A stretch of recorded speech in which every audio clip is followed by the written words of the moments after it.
Love to have another 17 years, and it was just kind of why keep going. It was like we had so many dedicated fans that it's almost like exactly. you know, I would be missing a part of what I really want in my life if I left this group, you know, and I couldn't do it.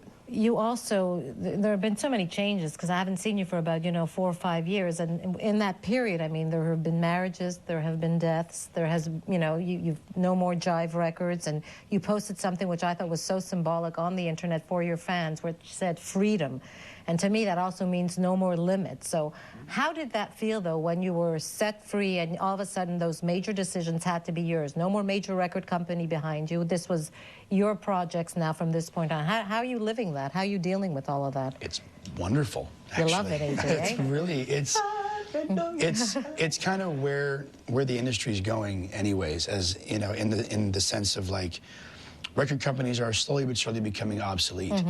And, nobody buys records anymore. It's all downloads. It's all the internet now. This is what the industry has become. And now the artists are able to kind of be their own record company. They can make their own decisions.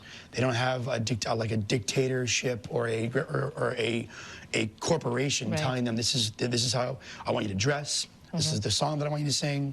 Now it's us picking and doing what we really want to do. And now, from this point on, we can start a whole new chapter in our lives as far as artists, as far as a band, with our next record. It's all going to be coming straight from us.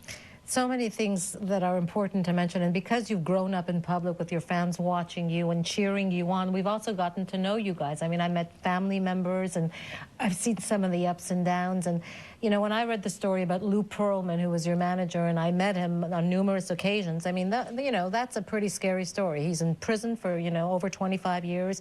He robbed the Backstreet Boys along with a lot of other people that he did business with. I'm just wondering, did you speak to him since he was arrested? I mean, what was that last conversation with Lou Pearlman like between the Backstreet Boys and him? I had actually seen him, I don't know, maybe Howie had seen him, like, probably it was like maybe like 2.5 years ago. And even at that time, it was sort of like, it was like in denial, you know what I mean? You really didn't, you don't want to believe that someone can do that to you or has the ability to do that to anybody, hundreds of people that he that he had. But he was good at what he did, and that was conning. He was really good at it, and we were naive in a sense. All we wanted was a shot. All we wanted was to get to the top and to have fun doing it and put trust in people. And but we learn along the way that there are characters out there. There are people who have masks on, and I think we are more aware of what those masks and characters are. But it's unfortunate that you have to go through them, in order to realize who they are. And even Brian, like, when you think about what Brian was one of the ambassadors for, he just really believed that he was a truly bad person, and we believed him. We went through with it, but it was still kind of hard. It was definitely hard to accept it, because you don't want to really accept it, because in a way he was sort of like a father figure, and he gave you that initial break. So there's a so you're stuck between, well, he did help us, but I always look at it like this. I say that it eventually will come out in the wash who you are as a person. It'll just happen, and it might take a little time.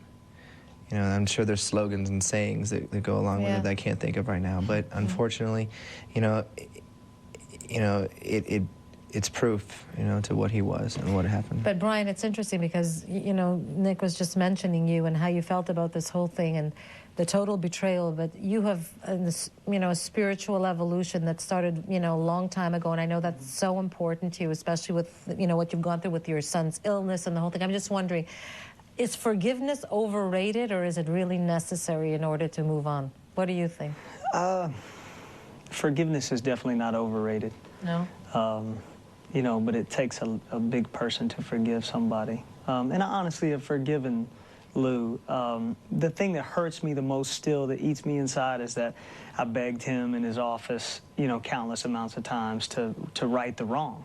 Right. And I knew that we were going to have a fight, and I knew it was going to come down to money and to power and to things that we didn't have. Mm-hmm. And that was the sad thing, was the whole setup. But, you know, Nick is right. I mean, we wouldn't be the people that we are today, the human beings, the men, the grown men that we are, because of, you know, the good and the bad. And, you know, I don't think we would change anything. I mean, there's not a person here that would change a daggone thing that we've been through in order to be sitting right here with you still, you know, talking about life and good times and still making music. So.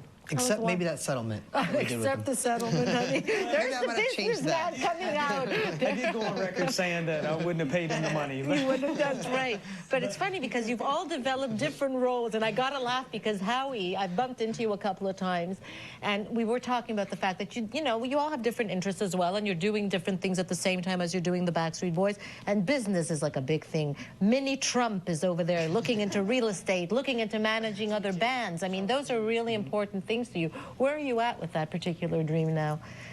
I mean, that's one thing I was saying earlier about each of us within this group here. You know, we all have so many different talents that, you know, a lot of people don't even know of, and, you know, a lot of things that we're actually working on besides, you know, solo records, outside ventures and projects. I mean, for me personally, I've always, you know, I've wanted to help other artists, and that's why I've kind of, you know, initially helped my sister Pollyanna many years ago. Who sang at your wedding, right? Exactly, she did. And, you know, I think for us, all of us here, we feel like, you know, we've been blessed so much in the early days. So many people have helped us out. So whether it's through charity, whether it's through, you know, helping out other artists, writing, producing, you know, help funding projects, you know, each of us have those kind of aspirations to try to do that, you know. And for me, real estate was another. You know, I was lucky enough that I had an older brother that, you know, kind of guided me and got me into investing into that thing. But, you know, we're all still learning every day. You know, this, you know, even learning about this business has changed so much that we're having to invest into our own project now, even with this new record that we're about to do. And, you know, we're all stepping to the plate, and all of us are becoming businessmen and, you know, handling our business, not only with making records, but going on tour and, you know, setting up a production and going through all that. A lot of work, you know? eh? Après cette courte pause avec notre spécial sur The Backstreet Boys, nous allons rencontrer qui? Les fans fidèles. Ne bougez pas.